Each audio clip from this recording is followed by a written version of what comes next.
آپ ظاہری طور پر کچھ اور پالیسی رکھتے ہیں لیکن اندرون خانہ آپ ان نوجوانوں کو موٹیویٹ کرتے ہیں، کچھ بھی بولو، کچھ بھی کرو، کچھ بھی لکھو، کسی کو بھی جواب دو. کہ جس نے بھی جواب دیا ہے، چاہے مولانا سفیان لاہوری صاحب ہوں یا مولانا عبدالودود صاحب ہوں یا کوئی اور ہو، یہ لوگ معافی کے قابل نہیں ہیں. یہ بچے ابھی سے ذہنی طور پر یہ مفلوج ہو رہے ہیں. جو ہمارے بڑے ہیں وہ ایسے ویسے ہیں، ان پہ طرح طرح کے الزامات لگائے جاتے ہیں. ایک چیز آپ محسوس نہیں کرتے کہ جو گالم گلوچ ہے، جو بہتان طرازی ہے، اس میں سب سے زیادہ اس وقت جو صف اول میں کھڑا ہے وہ ہمارا مدرسے کا بچہ ہے، ہمارا مذہبی طبقہ ہے، سر پہ پگڑیاں ہیں، مفتیوں کے کورس کیے ہوئے ہیں. جس چیز کی شریعت نے اجازت دی ہے تو میں اس پہ سختی نہ کروں. اس لحاظ سے میں اب کوئی ہمارے لوگوں میں سے اگر کوئی جواب دیتا ہے تو مجھے ایسے بچوں پر فخر محسوس ہوا. جمعیت علماء اسلام سین گروپ، جمعیت علماء اسلام فا، جمعیت علماء اسلام قاف، جمعیت علماء اسلام نون، جمعیت علماء اسلام حقیقی گروپ، جمعیت علماء اسلام سینئر گروپ، اس سب کے میں کبھی بھی ایسا بائیکاٹ نہیں ہوا جیسے ہمارا بائیکاٹ ہوا ہے. استاد صاحب کے آس پاس بڑے صاحب الرائے لوگ تھے، سینئر اساتذہ تھے، اب یہ چند نوجوان ہیں، کل کے بچے، اور یہ حضرت کو چلاتے ہیں. الحمدللہ میں نے آج تک بیٹے ہی جنے، باپ کوئی نہیں جنا. سب نے مجھ سے کہا کہ ہم آپ کو وفاق سے نہیں نکالیں گے، وفاق کے اندر ہی مجمع کو رکھیں. ایک گلہ رکھتا ہوں کہ میں تو آپ ہی کا بچہ تھا. میرا مقصد یہ کہ وفاق اس کو توڑنا ہے، اس کو نقصان پہنچانا ہے. میں اس شخص کو حلالی النسب نہیں کہہ سکتا. اگر منتیں کرنی تھیں، یہی کرنا تھا، تم لوگ حرکتیں کیوں کرتے ہو، باتیں کیوں؟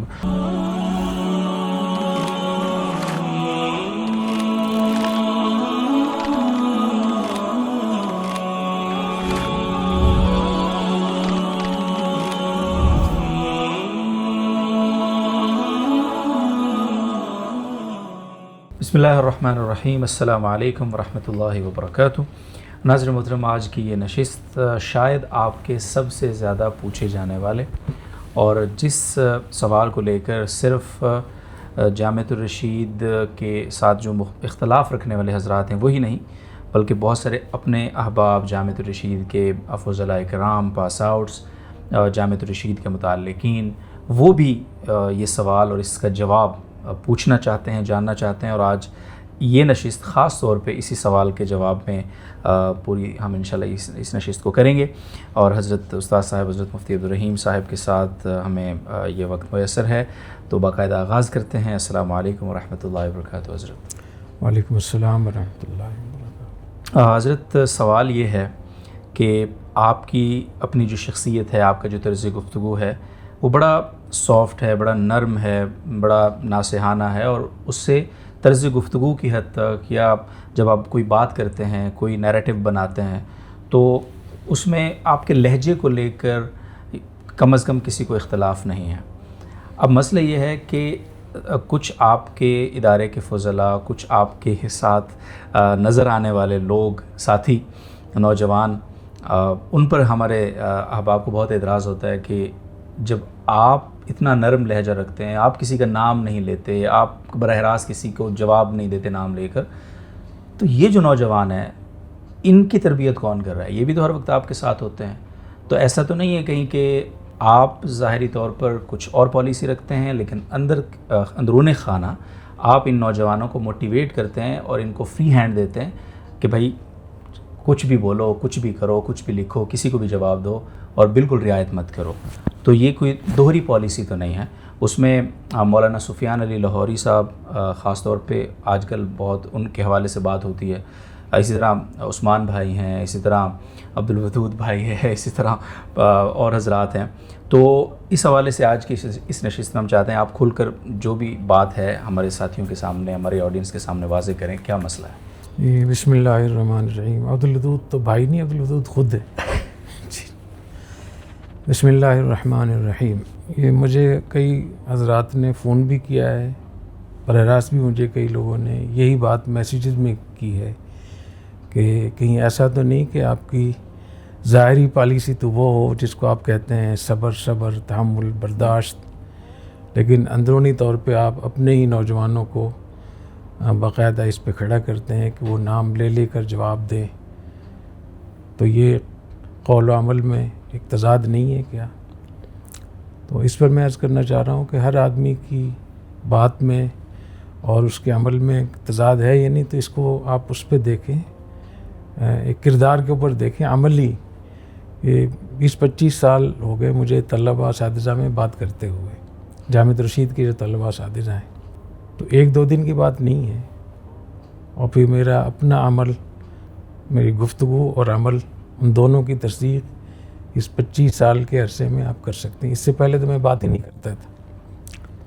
اور 10 سال ہو گئے مجھے میڈیا میں، اپنے G T R media house سے بات کرنے میں. اس کی ویڈیوز وغیرہ بھی آتی ہیں، فضلاء کا اجتماع ہوتا ہے اس میں.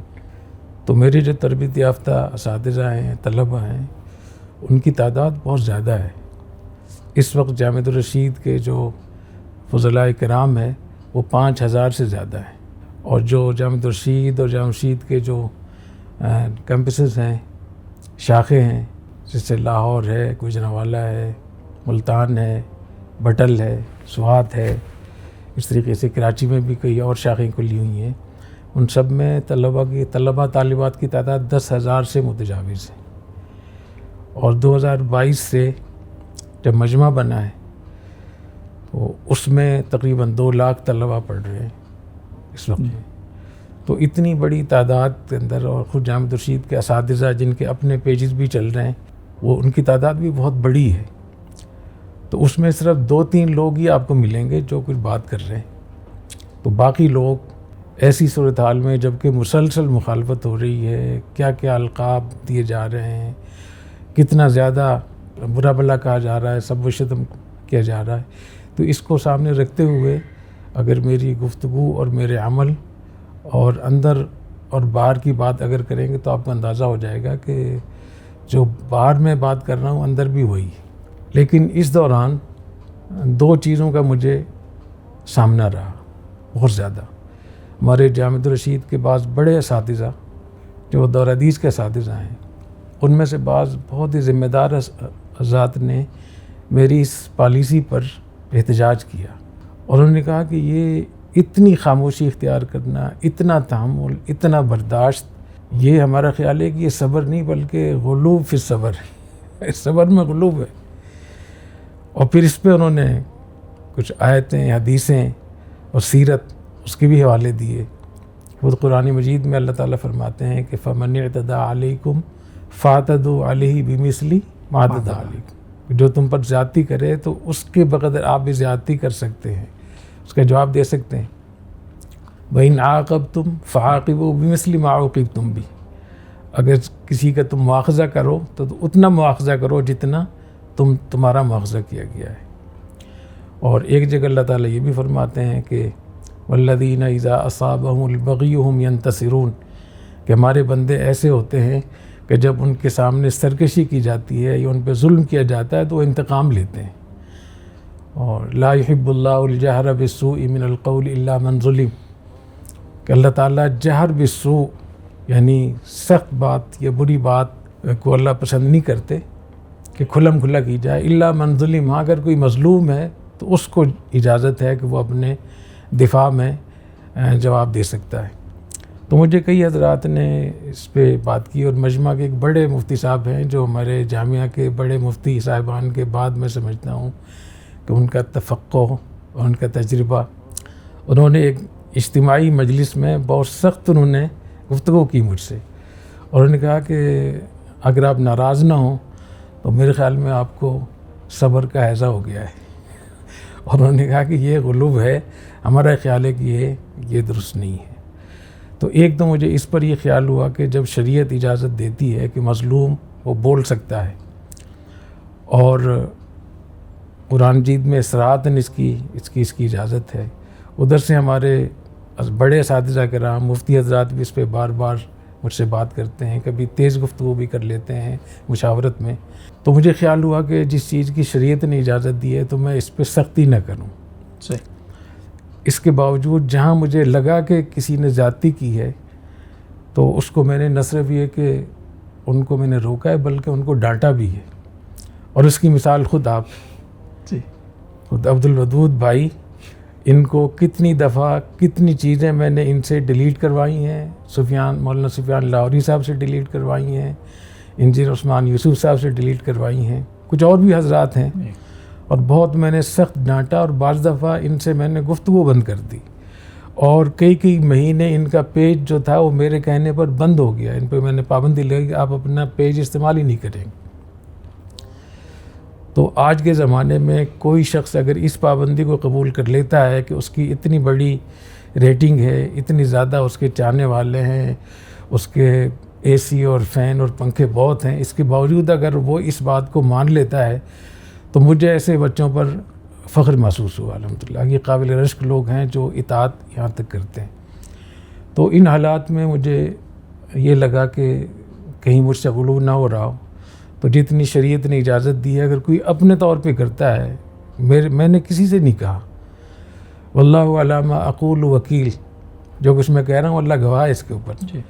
لیکن اگر کسی نے اپنی مظلومیت کا اظہار کیا ہے یا انہوں نے اتنا جواب دیا ہے جتنا ان کو شریعت اجازت دیتی ہے, تو میں نے چشم پوشی کی ہے, میں نے درگزر کیا ہے. اور اس کے باوجود میں خود میرا اپنا عمل اسی پر ہے, ابھی بھی ہے. اور جامعہ رشید کے طلباء, اساتذہ جن سے میری گفتگو چلتی رہتی ہے, اور جو لوگ مجھے سنتے رہتے ہیں, ان کو اس بات کا علم ہے کہ میں اس بارے میں کتنا حساس واقع ہوا ہوں.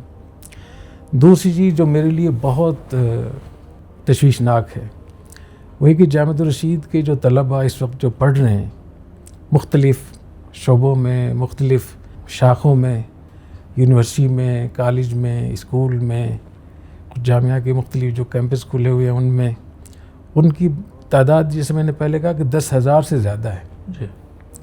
اور مجمع سے وابستہ جو محتمی مزرات ہیں تقریباً وہ 1200 محتمی مزرات ہیں, 1200, اور ان کے طلباء کی تعداد 2 لاکھ کے قریب ہے. تو ان کی طرف سے بھی مجھے یہ کہا گیا کہ ان بچوں کا مستقبل کیا ہوگا جو روزانہ یہ سنتے ہیں کہ ان کا جو بڑا ہے وہ خواجہ سرا ہے, اور ان کے مدرسے کو کوٹا کہا جا رہا ہے, اور ان کی یونیورسٹی کو اور ان کے مدرسے کو ڈمی یونیورسٹی کہا جا رہا ہے, اور ان کو طرح طرح کے القاب سے, اور یہ لوگ بالکل خاموشی سے سن رہے ہیں. اس کا مطلب ہے کہ دال میں کالا کالا ہے. تو دال میں جب کچھ کالے کی بات ہوتی ہے یا طلباء کے بچوں کے شکوک و شبہات ان کے اندر پیدا ہوتے ہیں, یا بعض حضرات نے یہ کہا کہ ان کا مستقبل مخدوش ہے, یہ بچے ابھی سے ذہنی طور پر یہ مفلوج ہو رہے ہیں. جو ہمارے بڑے ہیں وہ ایسے ویسے ہیں, ان پہ طرح طرح کے الزامات لگائے جاتے ہیں, ان کو مختلف القابات سے نوازا جاتا ہے, سب و شتم کی جاتی ہے, اور طرح طرح کے ان پہ تہمتیں, الزامات لگائے جاتے ہیں. تو یہ بچے آگے مستقبل میں کیا اپنی ذمہ داری ادا کریں گے جو آج ہی شروع سے ہی, اور خاص طور پہ ہمارے ہاں جو طلباء پڑھتے ہیں تو زیادہ تر چونکہ ہمارے ہاں میٹرک شرط ہے اولا کے لیے, تو میٹرک کرنے والا بچہ اچھا خاصا سمجھدار ہوتا ہے, اور اس کا ذہن بالکل صاف ہوتا ہے اور کچے ذہن کا ہوتا ہے. جیسے ہی وہ سنتا ہے کہ ہمارے مدرسے کو یہ کہا جا رہا ہے, ہمارے بڑوں کو یہ کہا جا رہا ہے, وہ خود پریشان ہوتا ہے. اس کے اندر اتنی صلاحیت نہیں ہوتی کہ وہ اتنے بڑے طوفان, سب و شتم کے طوفان کو روک سکے. تو یہ ہمارے لیے, مجھے شروع سے ہی بہت زیادہ اس کا خیال ہوتا ہے کہ اس کو کیسے ہم بیلنس کریں. تو اس موقع پہ جب اس قسم کی صورتحال ہو کہ اگر بولتے ہیں تو مشکل ہے, خاموش ہوتے ہیں تو مشکل ہے, تو اس میں احون البلیتین, 2 مصیبتوں میں سے آسان مصیبت یہ ہے کہ میں خود جہاں تک ہو سکتا ہے میں صبر کروں, اور اگر ہمارے لوگوں میں سے اگر کوئی سلیقے سے جواب دیتا ہے اور قرآن کی اس آیت پر عمل کرتا ہے کہ فعاقبوا بمثل ما عوقبتم بہ, یا اس پر عمل کرتا ہے کہ جو آدمی مظلوم ہوتا ہے وہ جہر بالسوء, وہ سخت بات جواب میں کر سکتا ہے, یا ہمارے بندے وہ ہیں جو جب ان پہ زیادتی ہوتی ہے تو وہ انتقام بھی لیتے ہیں. تو اگر اس کے اوپر کوئی عمل کرتا ہے تو اس میں ایک متوازن, جس میں جو غلو فی صبر کی بات ہو رہی ہے کہ یہ صبر نہیں ہے, صبر میں غلو ہے, تو اس کو ایک توازن بھی پیدا ہو سکتا ہے. تو اس لحاظ سے میں اب کوئی ہمارے لوگوں میں سے اگر کوئی جواب دیتا ہے تو میں اس پہ کوئی سخت رد عمل نہیں کرتا ہوں, ڈانٹ ٹپٹ بھی نہیں میں کرتا ہوں, لیکن اس کا میں ضرور خیال رکھتا ہوں, اور ابھی بھی کہتا ہوں کہ جس نے بھی جواب دیا ہے, چاہے مولانا سفیان لاہوری صاحب ہوں یا مولانا عبدالحضور صاحب ہوں یا کوئی اور ہو, اگر ان کے جواب میں زیادتی ہوئی ہے تو مجھے ضرور بتائیں, میں ان سے معافی منگواؤں گا, اس بات کو میں ڈیلیٹ بھی کرواؤں گا, یہ میری ذمہ داری ہے انشاءاللہ تعالیٰ. جی, آپ نے بھی ایک فکر مندی کا اظہار کیا طلباء کے حوالے سے. مجمع کے ساتھ ایک بہت بڑی تعداد طلباء کی وابستہ ہے, جامعہ کی مختلف شاخوں میں ظاہر 10,000 کے قریب طلباء ہیں. یہ خدشہ اپنی جگہ بالکل درست ہوگا, اور یقیناً ہے تبھی آپ نے اس کا ذکر کیا، لیکن ایک چیز آپ محسوس نہیں کرتے کہ جو ماحول ہے، جو گالم گلوچ ہے، جو الزام تراشی ہے، جو بہتان ترازی ہے، اس میں سب سے زیادہ اس وقت جو صف اول میں کھڑا ہے وہ ہمارا مدرسے کا بچہ ہے، ہمارا مذہبی طبقہ ہے، ہمارے وہ بچے ہیں جنہوں نے پورا درس نظامی پڑھا ہوا ہے، سر پہ پگڑیاں ہیں، مفتیوں کے کورس کیے ہوئے ہیں، اور عمر کا بھی لحاظ نہیں ہے، 50 سال کے لوگ بھی گالیاں دے رہے ہیں، الزام لگا رہے ہیں. تو مذہبی طبقے کا پورا ایک امیج دنیا کے سامنے گیا ہے، یہ والا عدم برداشت والا، بد زبانی والا. الحمدللہ ہمارے جامعۃ الرشید کے جو فضلاء کی 5000 سے زیادہ جو تعداد ہے، آپ کو یقیناً یہ بات محسوس ہوتی ہوگی کہ یہ جو آپ کا صبر ہے، یہ جو آپ کی تربیت ہے، یہ تربیت اگر اس معاشرے میں نہ رہی تو بچے گا کیا؟ تو حضرت یہ بھی تو ایک پہلو ہے جس کو آپ جو یقیناً آپ کے لیے بھی ایک حوصلہ افزا ہے، اور بہت سارے لوگ، کچھ لوگ آپ کو شکایت کرتے ہیں لیکن بہت سارے لوگ اس کے معترف بھی ہیں. تو آپ اس تناظر میں اپنے فضلاء سے یا اپنے طلباء سے کیا درخواست کریں گے، کیا نصیحت کریں گے؟ دیکھیے، ہمارے طلباء اساتذہ تو قابل رشک ہیں. جتنا انہوں نے صبر سے کام لیا ہے، جتنا انہوں نے اپنے کردار سے اس بات کو ثابت کیا ہے کہ ہمارے دین میں صبر، تحمل، برداشت، دوسروں کا ادب احترام کتنا زیادہ ہے، میں سمجھتا ہوں یہ بہت قابل رشک ہے. اور اپنے عمل سے انہوں نے ہمارے اکابر سلف صالحین کی سیرت اور سنت کو زندہ کیا ہے. اس حوالے سے میں ان کو بہت شاباش دوں گا، مبارکباد پیش کروں گا، ان کا میں شکریہ ادا کروں گا. البتہ یہ خود ہمارے مدارس کے لیے یہ سوچنے کی بات ہے. یہ میں تو اپنا ذمہ دار ہوں اپنے اس کا، جو میرے ماتحت ہیں، لیکن دوسرے حضرات کو بھی اس پہ خاص طور پہ غور کرنا چاہیے کہ اپنے مدارس میں جو زیر تعلیم طلباء ہیں یا جو مذہبی جماعتیں ہیں، دینی تنظیمیں ہیں، وہ اپنے کارکنوں کی اس طریقے سے ان کی تربیت کریں کہ وہ ایک عملی نمونہ پیش کریں انبیاء علیہ السلام کا، ان کے جانشین ہونے کا، اور وہ فرق ثابت کریں کہ دوسرے سیاسی لوگوں میں ہمارے سیاست میں فرق ہے. ہماری سیاست وہ شریعت کے مطابق ہے، تو ہماری گفتگو، ہمارے اخلاق بھی وہی ہونے چاہیے. اور دوسری بات میں یہ عرض کروں گا کہ جو لوگ بھی جواب دیتے ہیں، کبھی بولتے ہیں، ان کو اپنا ایک نمونہ پیش کرنا چاہیے. جی. وہ نمونہ ایسا ہو جس سے پتہ چلے کہ ایسے سلیقے سے، حکمت سے، ادب احترام کو سامنے رکھتے ہوئے بھی جواب دیا جا سکتا ہے. میرے خیال میں جہاں صبر کی ہمیں تلقین کرنی چاہیے، وہاں ایک نمونہ بھی پیش کرنا چاہیے کہ اگر صبر نہیں کر رہے آپ، اور آپ سمجھتے ہیں کہ اب مزید صبر کرنا یہ غلو ہے اور یہ لوگ معافی کے قابل نہیں ہیں اور ہمیں بولنا چاہیے، تو پھر ان کو قرآن حدیث کے مطابق انبیاء علیہ السلام کے جیسے طریقہ کار ہوتا ہے نصیحت کا، خیرخواہی کا، ان کے الفاظ کے اندر، ان کے لب و لہجے کے اندر سوز ہونا چاہیے، ساز نہیں ہونا چاہیے. جی. اس سے پتہ چلتا ہے کہ اگر الفاظ میں، لب و لہجے میں ساز ہے تو سمجھے کہ انبیاء کا طریقہ یہ نہیں ہے، اور اس میں سوز ہے، اخلاص ہے، کڑن ہے، تو اس کا مطلب ہے کہ انبیاء کے راستے پر ہیں. تو دونوں ہمارے پاس طریقے ہونے چاہیے. صبر کا بھی صحیح طریقہ ہونا چاہیے، اور اگر جواب دینا چاہیں، جواب دے رہے ہیں، تو اس کا بھی ایک نمونہ ہونا چاہیے.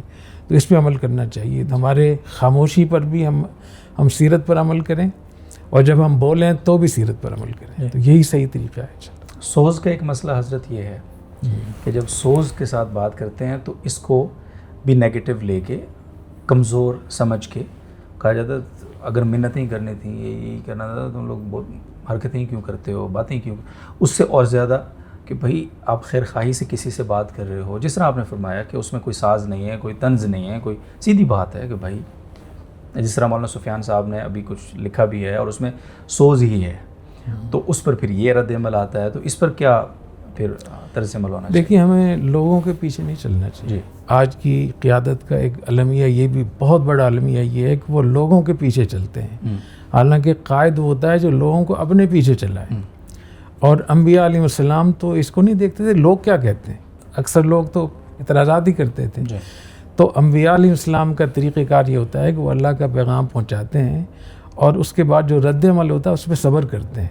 اور رد عمل میں کیا کچھ ہوتا ہے، قرآن نے بڑی تفصیل سے بیان کیا ہے کہ آپ کو کیا ساحر بھی کہا جاتا تھا، مجنون بھی کہا جاتا، طرح طرح کے اشارے منافقین کیا کرتے تھے. تو آپ نے کیا جواب دیا ان کے مقابلے؟ تو لوگوں کی استہزاء سے متاثر ہو کر اپنے طریقہ کار کو چھوڑ دینا یا اپنے جواب کے اندر سوچ کی بجائے ساز کو شامل کر لینا، یہ غلط ہے جی. اس لیے میں یہ اس میں کہوں گا کہ لوگوں کے پیچھے چلنے کی بجائے اگر ہماری یہ جو مذہبی قیادت ہے یا جو بھی ہماری قیادت، اگر وہ آج یہ فیصلہ کر لے کہ ہمیں سوچ سمجھ کے عقل سے جو کچھ ہم نے طے اس کے پیچھے لوگوں کو چلانا ہے جی. تو لوگ آپ کے پیچھے آ جائیں گے. اور اگر چینلوں کی طرح چینلوں میں پوری ایک ٹیم ہوتی ہے جو یہ دیکھتی ہے کہ لوگ کیا چاہتے ہیں. جی. ریٹنگ کس سے آئی؟ ہاں، تو ریٹنگ کس سے آتی ہے، اور 1 سال کے بعد اور 5 سال کے بعد 10 سال کے بعد لوگوں کے رجحانات کیا ہوتے ہیں. تو وہ لوگوں کے رجحانات کے مطابق سارے پروجیکٹ بناتے ہیں، ساری ٹیمیں بناتے ہیں، سارے پروگرام کرتے ہیں. یہ بنیادی طور پہ غلط ہے. اس کا مطلب یہ کہ یہ پوری دنیا کا متفق علیہ قانون اور اصول ہے، فطرت کا اصول ہے کہ زیادہ تر لوگ کمزور ہوتے ہیں، عقل کے لحاظ سے بھی، معلومات کے لحاظ سے بھی. اس لیے ہمیشہ جو عقل مند ہوتے ہیں وہ تھوڑے ہوتے ہیں اور جو کم عقل ہوتے ہیں وہ زیادہ ہوتے ہیں. اور ہمیشہ عقل مندوں کم لوگوں نے، اقلیت نے اکثریت کی قیادت کی ہمیشہ سے. خود انبیاء علیہ السلام کا دیکھ لیں. تو اگر آپ اکثریت کے پیچھے چلیں گے، وَلَوِ اتَّبَعَ الْحَقُّ أَهْوَاءَهُمْ لَفَسَدَتِ السَّمَاوَاتُ وَالْأَرْضُ، اگر لوگوں کی خواہشات کو آپ پورا کرنے لگے تو آسمان زمین تباہ ہو جائیں گے. اور آج ہمارے ملک کا یہ المیہ ہے مجموعی طور پہ کہ جو بھی لیڈر ہوتا ہے، جو بھی قائد ہوتا ہے، وہ اس کو سوچتا ہے لوگ کیا چاہتے ہیں. چینل والے یہ چاہتے ہیں کہ لوگ ہمارے جو ناظرین ہیں، ویورز، وہ کیا چاہتے ہیں. اور جتنے بھی لوگ فیس بک پہ چیزیں چلاتے ہیں تو وہ ریٹنگ لینے کے لیے، لائک لینے کے لیے وہ بات کرتے ہیں جس کو لوگ چاہ رہے ہوتے ہیں. تو اس کا مقصد یہ ہوا کہ ڈاکٹر وہ اپنے فیصلے کی بجائے وہ دوا دے رہا ہے جو مریض کہہ رہا ہے. جی.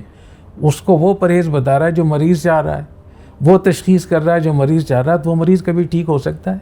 تو بالکل اسی طریقے سے ہمیں یہ بات پلے باندھ لینی چاہیے کہ قیادت طے کرے گی اور اس کے پیچھے لوگوں کو چلائے گی. لوگوں کے پیچھے اگر قیادت چلی، وہ قیادت نہیں ہے، وہ تو خود کارکن ہے.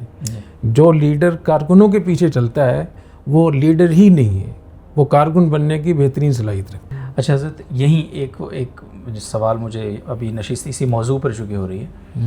ایک تاثر یہ ہے کہ جامعۃ الرشید میں ایک وقت تھا، بڑے بڑے لوگ تھے، حضرت استاد صاحب کے آس پاس بڑے صاحب الرائے لوگ تھے، سینئر اساتذہ تھے، ان کے فیصلے میں، حضرت کے فیصلے میں ان کی رائے شامل ہوتی تھی وغیرہ وغیرہ.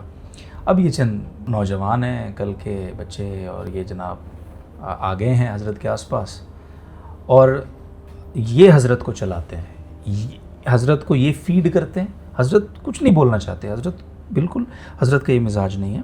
یہ سارے فساد کی جڑیں یہ جو بولتے ہیں، یہ جو فیڈ کرتے ہیں، حضرت وہ آگے آ کے میڈیا پہ بیان کرتے ہیں. تو مجھے وہ آپ حضرت والا کے کال سنایا کرتے ہیں اس پہ، تو میں چاہتا ہوں یہ بات بھی کلیئر ہو جائے. اچھا، ایک مرتبہ ایک بہت بڑے مولانا صاحب تھے، تو حضرت کے پاس آئے اور ابھی وہ حیات ہیں ماشاءاللہ سے، تو نام لینا مناسب نہیں ہے. تو انہوں نے حضرت سے کہا کہ حضرت یہ ہمیں محسوس ہوتا ہے کہ سب چیزیں آپ کو استاد صاحب بتاتے ہیں اور آپ استاد صاحب کے پیچھے چلتے ہیں. تو حضرت نے فرمایا کہ الحمدللہ میں نے آج تک بیٹے ہی جنے، باپ کوئی نہیں جنا. اور پھر حضرت نے فرمایا کہ اچھا مجھ سے آپ پوچھیں کون سی چیز ایسی ہے جو آپ یہ سمجھتے ہیں کہ استاد صاحب کو پتہ ہے اور مجھے نہیں پتہ. خود ان سے کہا کہ پوچھیں مجھ سے کیا پوچھتے ہیں.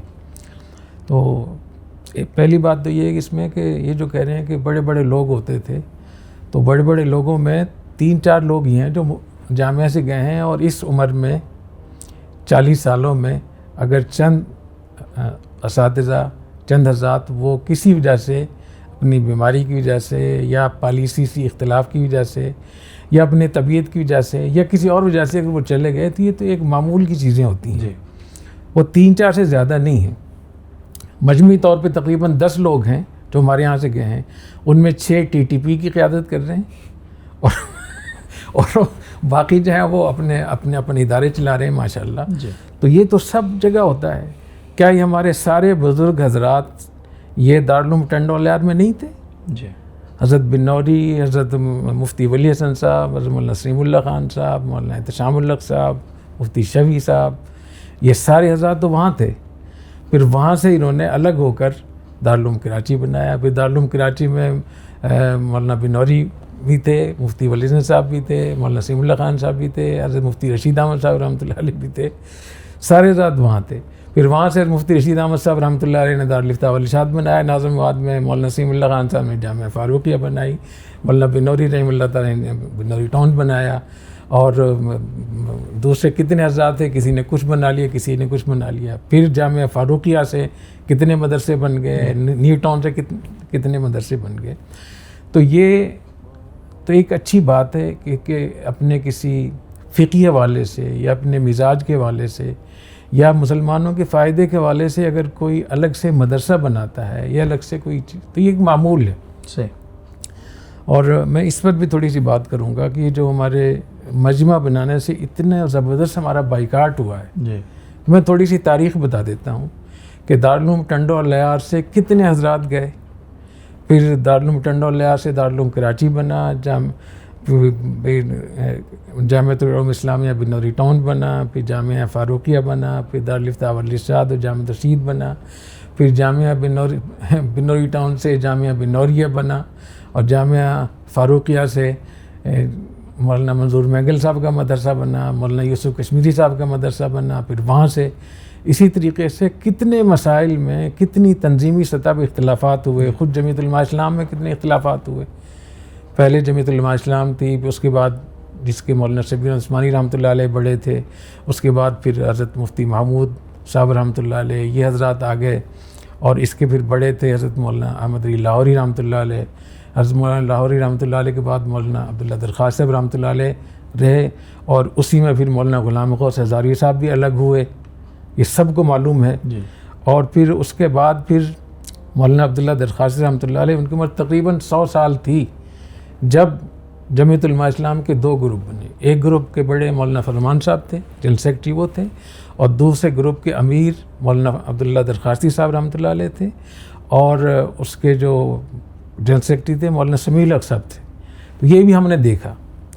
اور اس کے بعد پھر جمعیت علماء اسلام سین گروپ، جمعیت علماء اسلام فا، جمعیت علماء اسلام قاف، جمعیت علماء اسلام نون، جمعیت علماء اسلام حقیقی گروپ، جمعیت علماء اسلام سینئر گروپ، جو مولانا صاحبزادہ عبدالرحیم نقشبندی صاحب رحمۃ اللہ علیہ تھے.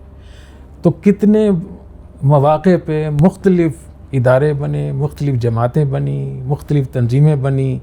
خود اس کو دیکھ لیں، ختم نبوت کو دیکھ لیں، کتنے اس کے حصے بن گئے.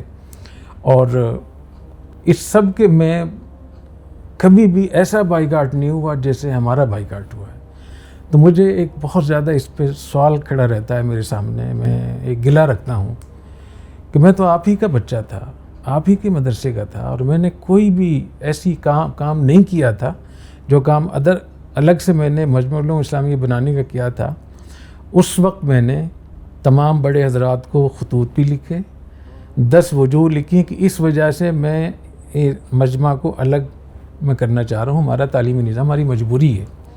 وہ ہم نے لکھ کر بھی دی. میں نے الگ الگ تقریباً سب سے ٹیلی فون سے بالمشافہ بھی بات کی. سب نے مجھ سے کہا کہ ہم آپ کو وفاق سے نہیں نکالیں گے، وفاق کے اندر ہی مجمع کو رکھیں. اچھا، یہ باقاعدہ مجھ سے کہا گیا. وفاق سے بھی بات کی آپ نے؟ ہاں، وفاق کے حضرات سے بات کی. میں اب نام لینا مناسب نہیں سمجھتا، لیکن سب سے، اور جو سب سے زیادہ اس میں فعال تھے ان سے 10 منٹ میں نے ایک دن پہلے ٹیلی فون سے بات کی کہ یہ مجمع بھی آپ ہی کا ہے، آپ کی سرپرستی میں رکھیں. مجھے کوئی شوق نہیں، لیکن اس کا نصاب تعلیم، نظام تعلیم وہ ہونا چاہیے جو اس وقت ہم لوگ کرنا چاہ رہے ہیں. اس میں باقی اس کی سرپرستی کوئی بھی کرے، مجھے کوئی وہ نہیں. اس کے بعد سے میں نے بار بار اس بات کی درخواست کی کہ کوئی ایک کمیٹی بنا دیں جو میرے پاس آ جائے. میں تفصیل سے بتا دوں گا کہ یہ میں نے کس بنیاد پہ لیا ہے. یا کمیٹی بنا دیں، مجھے بلا لیں، میں اپنی کمیٹی کے ساتھ آ جاؤں گا، میں پورا بتاؤں گا. اور اگر اس پر بھی آپ کو اطمینان نہ ہو تو مجھ سے حلف لے لیں، قرآن پہ ہاتھ رکھ کے حلف لے لیں. پھر میں نے یہ بھی کہا کہ اگر کوئی میں نے اگر یہ وفاق المدارس کے خلاف یہ کام کیا ہو، میرا مقصد یہ کہ وفاق المدارس کو توڑنا ہے، اس کو نقصان پہنچانا ہے، تو میرا نسب ہی، میں نے اس حد تک بات کی ہے کہ میں اس شخص کو حلالی النسب نہیں کہہ سکتا. یعنی جو علمی نصب ہے اس کا وہ خراب نصب ہے. تو یہاں تک میں نے بات کر دی. پھر میں نے یہ بھی کہا اور کھلم کھلا کہا کہ مجھے حرم شریف میں لے جائیں, بیت اللہ کے سامنے کھڑا کر کے وہاں مجھ سے حلف لے لیں, اور اگر اس پر بھی نہ ہو تو مجھے معاہدہ شریف میں لے جائیں, وہاں جا کر کون ایسی بات کر سکتا ہے. تو اس کے باوجود اتنا بڑا بائیکاٹ اتنے بڑے پیمانے پر, تو یہ مجھے بہت حیرت میں ڈالتا ہے.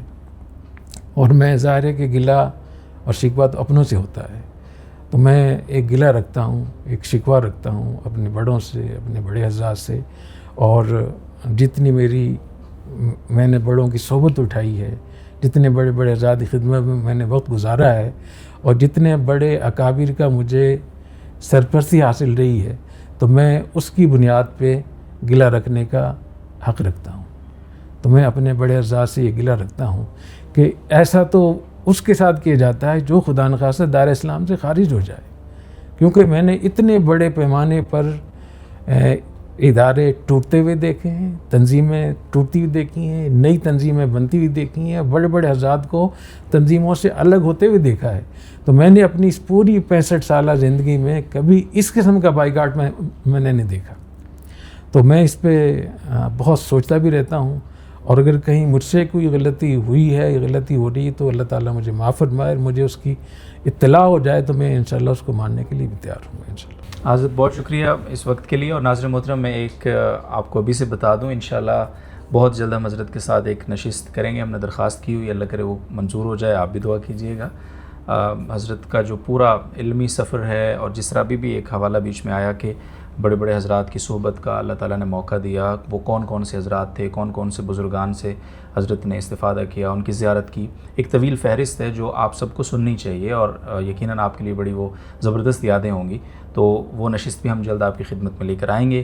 تب تک کے لیے اجازت دیجیے. اور جو آپ نے بات آج بڑی کھل کے باتیں ہو گئیں آپ کے سب سے اہم سوال پر, تو امید ہے کہ آپ اس کو سنیں گے, دل کے کانوں سے سنیں گے, اور آگے بھی پہنچائیں گے. اور مزید آپ کو کوئی سوال ہے تو ہمیں بتا دیں گے. اپنا خیال رکھیے, دعاؤں میں یاد رکھیے. السلام علیکم ورحمۃ اللہ.